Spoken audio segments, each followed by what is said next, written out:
Hey everyone, welcome back.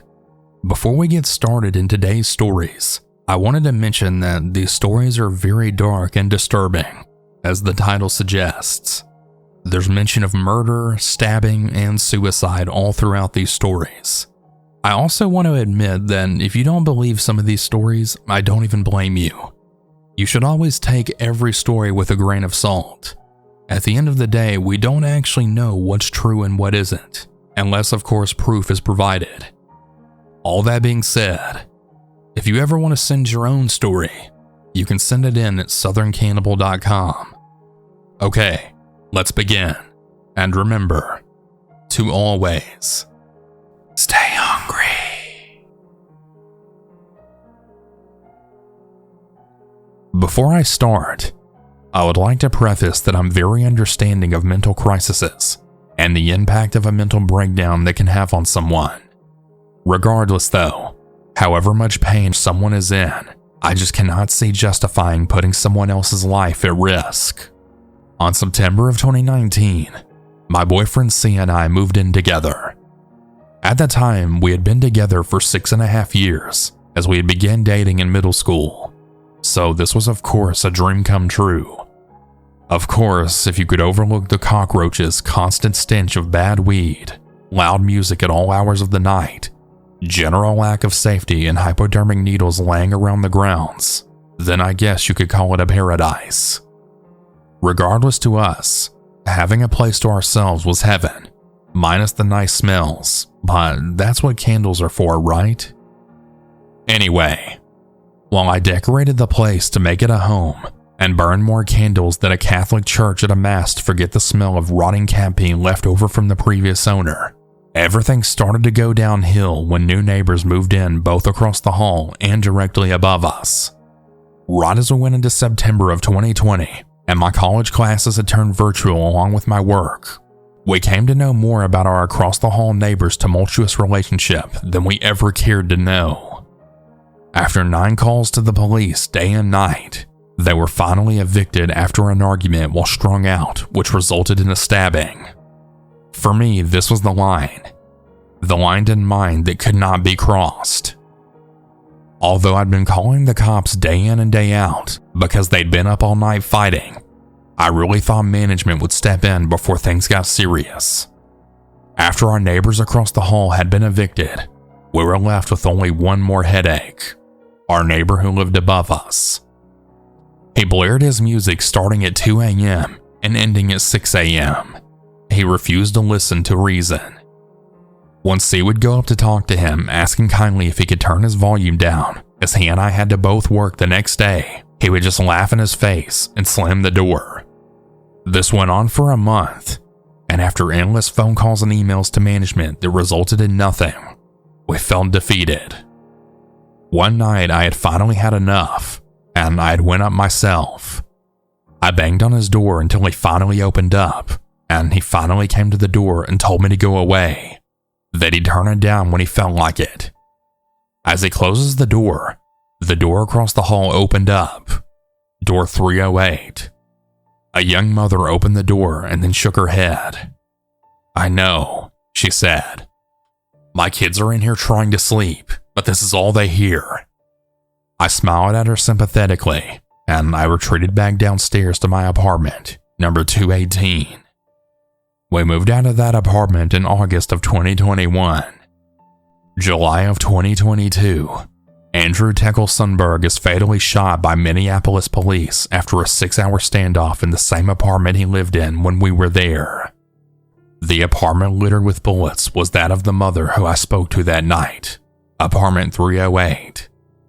I can only imagine it was her having enough of his music, just like I had that night only a year prior, that set him off.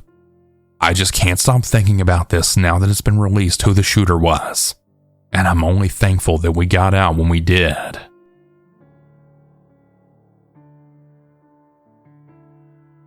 For some context, I'm a guy, and this happened to me when I was 14. It was a Friday night the summer before I started my freshman year of high school. My mom was out of town with her friends for the weekend, and my dad was gone for a week on a work trip, so I had the house to myself that weekend. On that night, I had decided to invite over my friend Terrence. When Terrence arrived, he didn't really have an excited look on his face. Instead, he looked depressed, like as if he was going through something really tragic in his life. When he came and sat down next to me on the couch, he was telling me he's been having depression for a few months. And when I asked him why, he said that his parents were getting a divorce, and his dad was blaming the entire thing on him, even though he knew he did nothing wrong. His mom had told his dad to knock it off. Then they both started arguing about him having to pay child support. Terrence said that his dad had been really vulgar and verbally abusive to him and his mom ever since the day he left. Then when Terrence was done sharing his story to me, he had started crying really hard. That was when he said that he wanted to come over to my place to get away from all the drama. I told him I was always going to be there for him, and I gave him some comfort, and I told him he'll be okay. He asked if he could stay at my house for the night. I told him it was cool because of the drama he was going through. He appreciated it, and he said he was really lucky to have me as a friend. Well, right around 11:45 that night, I was in my room putting some things away when I had heard a loud bang come from the living room. It was very loud, and it rang out all throughout the entire house. I went to go look, and what I saw next almost made me faint. There was Terrence lying on the floor with a bullet in his head, and he was drenched in blood. I had then let out possibly the loudest scream that I've ever screamed in my life. Terrence had shot himself with my dad's handgun that he found in the drawer of the nightstand by the bathroom. I got down on my knees and I began crying very hard, and I was hyperventilating so much that I had a hard time catching my breath. I then started screaming. I grabbed Terrence's phone to call his mom on it, but before I dialed his mom's number, I saw that he sent his dad a text, which read, "Dad, it's all your fault. You've really put me through so much shit. I'm about to do something to myself that I really should have done a long time ago. I just want you to know that I blame you for all of this." I called Terrence's mom on his phone while I was crying and hyperventilating, and I explained the whole situation to his mom. She said she would go get her soon-to-be ex-husband, and they'd be there ASAP. When his parents arrived, I explained everything to them. I even screamed at his dad and cursed at him, and I chewed his ass out for making his son do that to himself. I got down on my knees and I began crying even harder. His mom was crying as well, saying that she hates him for what he made their son do to himself. His dad was actually starting to feel guilty for this, but his mom and I didn't listen to him. After all the commotion, his mom called 911, and after they arrived, they took Terrence out in a body bag. The next day when my mom got home, I had to tell her everything that happened, and that was when she saw the blood stain on the carpet. Terrence was the best friend that I ever had in my life, and him killing himself eventually led to me having really bad depression. I'm 19 years old now, and to this day, I just can't stop thinking about him. That night will forever haunt my memory.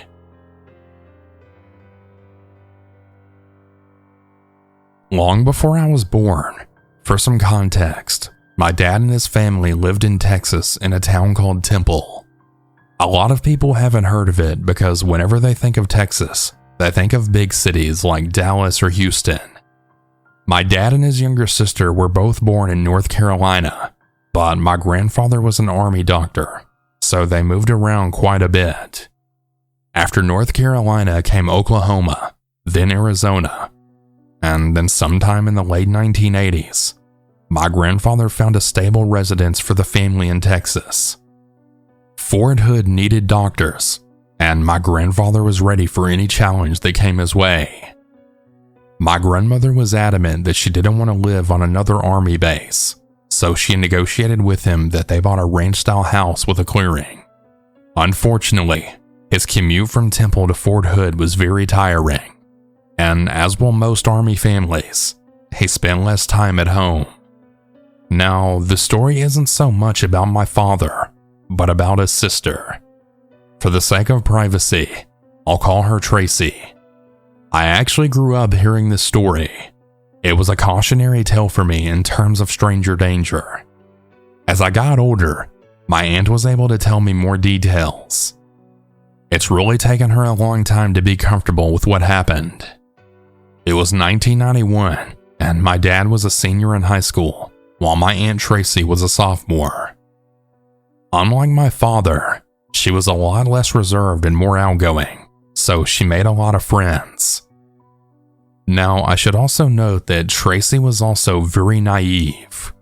She trusted a lot of people that she shouldn't have, and she was way too nice to strangers who could have easily taken advantage of her. Not only that, but as soon as she got her license, she took her car out to go see her friends. She rarely spent time at home, especially on the weekends. My dad claims it's because my grandfather barely gave Tracy his attention, but I don't feel like going into detail about all that. Most of Tracy's friends actually didn't live in Temple, so she would drive over to their neighborhoods in Belton, the next town over. My aunt, who was 16 at the time, considered herself to be very mature and independent. Here's where I need to add more context. Now, I've seen pictures of my aunt when she was younger. She was a late bloomer, and to put it bluntly, well, when she was 16, she could have passed as a 12-year-old. It was either June or July, and Tracy had all this free time now that school was out for the summer. She drove to her best friend's house in Belton, who I'll call Mona. Mona's parents had gone to do something out of town, and Mona had the house all to herself. Tracy and some of her friends went to Mona's house to party. I don't exactly remember all of the details, but for some reason, my aunt just couldn't spend the night. It wasn't super late when she left, but the sun was starting to go down, and she wanted to get back to Temple. So she says her goodbyes and starts driving. Not even a few minutes after she left, Tracy's car starts to stall. She pulls over to the side and puts on her hazards. Luckily for her, she hadn't broken down in a bad neighborhood. In fact, she was still close to Mona's residence, and Mona lived in a really nice house. Instead of waiting for a car to pass, she decides to walk back to Mona's and use the phone. Just writing this gives me anxiety. I can only imagine just how nervous my aunt must have been, walking alone in a neighborhood she wasn't too familiar with, just as the sun was going down. She walks for a moment, knowing that all she has to do is reach the end of the street, turn, and then Mona's house would come into view on a hilltop. My aunt was about to make it to the end of the street when she then passes by a really nice mansion. It was probably one of the nicest houses she had ever seen while living in Texas. There were two guys in the driveway, and one of them drinking a beer. They didn't catcall my aunt, but the taller of the two then shouted, "Hey, young lady, where are you going?" Tracy looks over, and the tall guy is actually walking towards her. "You all right?" She remembers him asking. "I don't know why a nice girl like you would be out by yourself." As I've said before, my aunt was way nicer to strangers than she ever should have been. She wanted to be polite, so she continued the conversation. "Oh, I'm just here visiting a friend." "Not from around here, are you?" the guy asked. "Nearby," my aunt quickly said. "I'm on the way to my friend's house." "How come?" the guy asked. There was really no need for this grown man to be interrogating my aunt, who literally looked like a child. The guy wasn't being rude, but something about his presence was really invasive, as Tracy put it. The other guy in the driveway wasn't really interested in their conversation, and my aunt was hoping that he'd just stay there.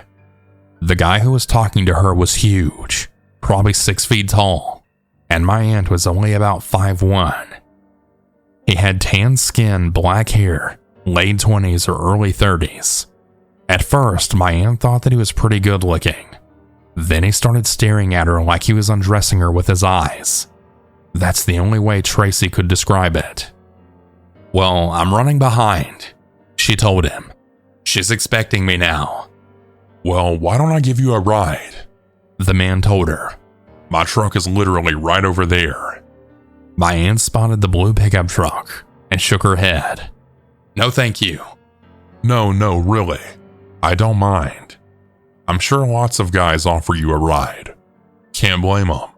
You're pretty." As naive as my aunt was, alarm bells were now ringing. She kept walking, assuring him that she would be okay with walking.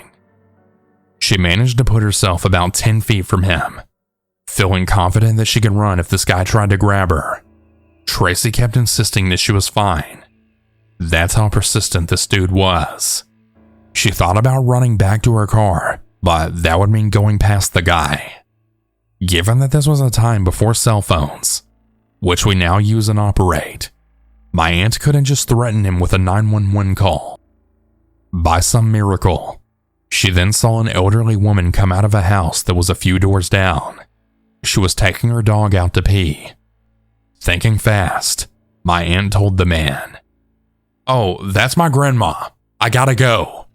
And without warning, she then took off towards the woman, who was startled as my aunt entered her front yard.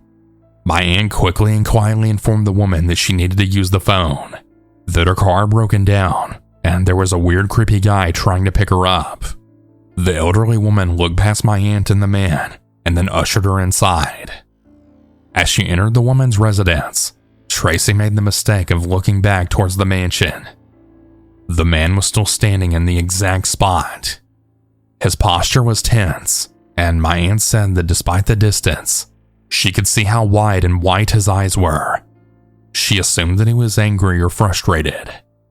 After what felt like an eternity, my aunt said that he turned around and walked back towards the other guy. Tracy called a tow truck, and the elderly woman told her to wait inside just in case the creepy guy was still out there. Eventually, the truck came, and my aunt thanked the elderly woman for her hospitality. She got a ride back home, relieved that she was back in solace. My grandparents and dad were obviously aware of the car situation, but my aunt didn't tell them about the creep, fearing that my grandmother wouldn't let her out of her sight. Now, the real ending to my aunt's story might as well be something right out of a horror movie. She eventually told my dad about the creep, but he didn't pry for the details. Years later, though, when Aunt Tracy got married back in North Carolina, she again told the story, this time to her friends and husband. Someone rhetorically asked, "Wow, I wonder whatever happened to that weirdo." As my uncle would later confirm, the color in my aunt's face drained as she told their wedding guests, "Oh, he's dead." They asked her how she could possibly know that when the creep never even told her his name. After composing herself, my aunt then said, "Well, do you guys remember that guy that drove his truck into Luby's and started shooting? It was him. That was the creep who offered me a ride." As it turns out, my aunt had encountered George Hennard, a 35-year-old Marine who was living off his family's wealth in Belton. A few months after trying to lure my aunt into his vehicle, on October 16th, Hennard plowed his blue pickup truck into Luby's Cafeteria, a popular restaurant in the nearby town of Killeen. He opened fire and killed well over 20 people before taking his own life. When my aunt was watching the news report, his picture flashed up on the screen, and it felt like her chest was about to explode. For a very long time, she replayed the scenario over and over in her head. She actually had nightmares where he'd gotten her into the truck and assaulted her. My aunt's doing all right now, but I understand why it took her a long time for her to get over it. She once told me that she often wondered if some of the victims saw just how wide and white his eyes were before he shot them. She'll never forget that stare. The story was when I was much more young and brave, and kinda did stupid stuff without thinking. It's a wild ride, and it's all true. I used to work at a pizza shop down the street from 2 p.m. until they closed. I usually didn't get off until 11 or so at night. I had a car, but it was close enough to walk, so I did that most days to save gas. This particular night, I was doing my usual thing, jamming to one of my playlists, tired but really happy to have a good job, and just generally happy with the way my life was going. Up ahead, about a block from my place, I see an attractive looking guy in dark clothing walking, but not really with a purpose. He was taller than me, maybe about 5'10" to 6 foot or so, and he had shaggy brown hair. The closer I got to him, the more I could tell he was really good looking. Like, even in the dark of night, I was starting to get really excited. His features kind of escape me now, but I do remember his hair and his thick eyebrows. I took out an earbud, and because I'm from a dangerous city and never really cared about stranger danger, I decided to talk to him, maybe even flirt a little bit. "Hey, how's your night going?" "It's good. I'm just looking to get drunk." "Oh, that I can help with. I've got a mini bar at my place. I live just down the street." That was not verbatim how the conversation went. During the walk back to my place, I got no red flags from this guy. He seemed totally normal, and I was honestly thinking, wow, just sheer luck I meet this super hunky guy, and he seems really cool and fun. I was beside myself, really. So we get to my apartment on the second floor. I jump into host mode, and I offer him to have a seat and to make himself comfortable. The apartment was about 640 square feet, so it's very small. Except for the bathroom, you can see the rest of the apartment from any area. I head into the kitchen, and while I'm pouring drinks, I glance back over at him. It was then that I noticed the first red flag. As I was asking him questions, he's more delayed with his answers, especially more so than he was on the walk there. It was just odd to me. I go back over to the couch, pass him his drink, and sit down next to him. "So, what do you do for work?" I asked. "Oh, I'm not here for sex." He put his drink down on the table. What do you mean? I'm not after sex either." He stands up. "What you got?" he asks me. His nice guy personality and friendly face are gone now. I'm having a hard time processing what he means by this. "Did you hear me? I said, what do you got?" The second I stand up, he pushes me back. I fly across the room, hitting the floor, but not hard enough to pass out or anything. I get right back up, but he's already grabbed my laptop and my work bag. As I start towards him, he cuts around me and he makes his way towards the front door. I'm now right behind him when he makes it outside. I manage to grab a hold of him, and we tussle again in front of the door. Now I shout out, calling on help from the neighbors. It's really late at night at this point, so no one comes. I'm now shouting at this point. The thing is, he has my laptop, and it's not just any laptop. I hate to admit it, but my entire life was on that laptop at the time. Important photos that I didn't have backed up, thousands of dollars of music programs, video game programming stuff for a development team I helped, and really expensive software. It was in my mind, totally irreplaceable.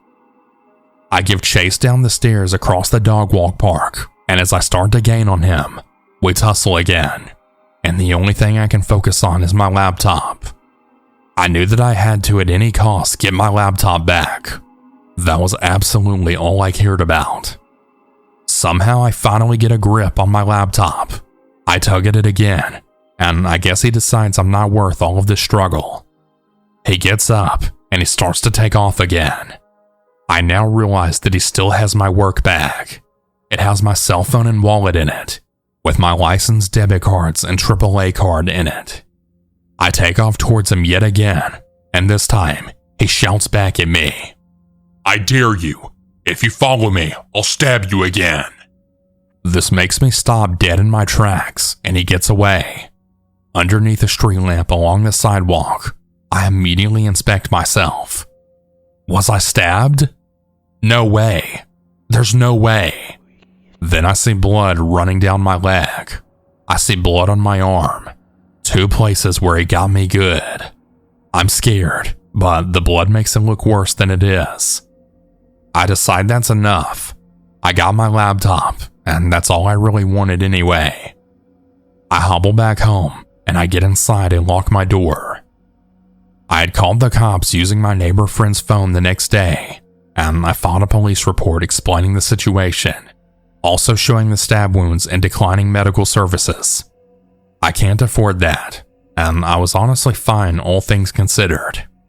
So all that guy got was a crappy cell phone and a wallet with like $30 to $40 in it.